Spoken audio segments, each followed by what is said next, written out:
ഒറ്റ നോട്ടത്തിൽ ഇതൊരു സ്യൂട്ട് കേസ് ആണെങ്കിലും ഇതിനുള്ളിൽ ഒരു കാറാണെന്ന് പറഞ്ഞാൽ വിശ്വസിക്കാൻ പറ്റുമോ? എങ്കിൽ വിശ്വസിച്ചേ മതിയാവൂ. കാരണം ഇത് മസ്തയുടെ സ്വന്തം കാറാണ്. 1991 മസ്ത കമ്പനി ഈ കാറിനെ പുറത്തിറക്കുന്നത്. ആ സമയത്ത് മസ്ത കമ്പനി അവർക്ക് എഞ്ചിനീയർമാർക്ക് വേണ്ടി ഫാന്റസിയാഡ് കോമ്പറ്റീഷൻ എന്ന പേരിൽ ഒരു കോമ്പറ്റീഷൻ നടത്തിയിരുന്നു. ഇതൊരു ഇൻസൈഡ് മത്സരമാണ്. മസ്ത ഈ ഒരു കോമ്പറ്റീഷനിലൂടെ അവർക്ക് ജീവനക്കാരിൽ നിന്ന് പുതിയ പുതിയ ആശയങ്ങളെ കണ്ടെത്താനാണ് ശ്രമിച്ചത്. ഇത് കമ്പനിക്കുള്ളിലെ എഞ്ചിനീയർമാർക്കിടയിലും ടെക്നീഷ്യന്മാർക്കിടയിലും നടത്തിവരുന്ന ഒരു കോമ്പറ്റീഷനാണ്. ആ സമയത്ത് കമ്പനിയിലുള്ള പല ഡിപ്പാർട്ട്മെന്റിലുള്ള ആളുകളും പല പല ആശയങ്ങൾ മുൻപോട്ട് വെച്ചു. ഇങ്ങനെ ഇരിക്കുമ്പോഴാണ് ട്രാൻസ്മിഷൻ ഡിപ്പാർട്ട്മെന്റിൽ ജോലി ചെയ്തിരുന്ന യോഷിമി കേൻമോട്ടോ എന്ന എഞ്ചിനീയറും അദ്ദേഹത്തിന്റെ സഹപ്രവർത്തകരും കൂടി ചേർന്ന് ഒരാശയം മുൻപോട്ട് വെച്ചു. ആ ആശയം എന്തെന്നാൽ, നമുക്ക് വാഹനങ്ങൾ കൊണ്ടുനടക്കാൻ സാധിക്കുമെങ്കിലും നമുക്ക് വേണ്ട സമയത്ത് എടുത്തുകൊണ്ടു പോകാൻ പറ്റില്ല.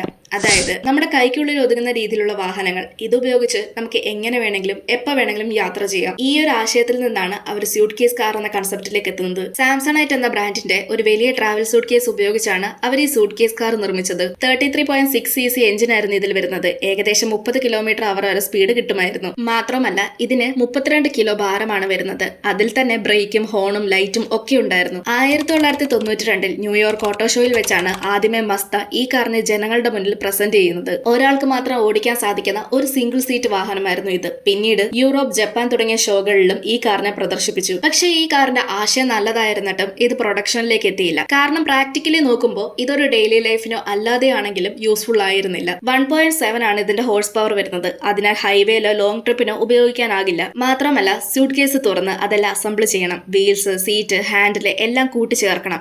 ഇത് ദിവസേന ഉപയോഗിക്കുമ്പോൾ ഒരുപാട് ടൈം കൺസ്യൂമിങ്ങും ആകും. കൂടാതെ സുരക്ഷാ പ്രശ്നങ്ങളും. അതോടൊപ്പം തന്നെ 1 ലിറ്റർ ഫ്യൂൽ ടാങ്ക് ആണ് വരുന്നത്. അത് കൂടിപ്പോയ 2 അല്ലെങ്കിൽ 3 കിലോമീറ്റർ മാത്രമേ യാത്ര ചെയ്യാൻ പറ്റുകയുള്ളൂ. ഇക്കാരണങ്ങൾ കൊണ്ടൊക്കെ തന്നെ മസ്തയുടെ ഈ ഒരു സൂട്ട് കേസ് കാറിനെ അവരൊരു കൺസെപ്റ്റ് കാറായി തന്നെ നിലനിർത്തി. ഇന്ന് മസ്തയുടെ ഈ ഒരു കാറ് ജപ്പാൻ ഹിരോഷിമയിലെ മസ്ത മ്യൂസിയത്തിലാണുള്ളത്. നിങ്ങൾക്ക് മസ്ത കാറുകളിൽ ഏറ്റവും ഇഷ്ടമുള്ള കാർ ഏതാണെന്ന് കമന്റ് ചെയ്യൂ.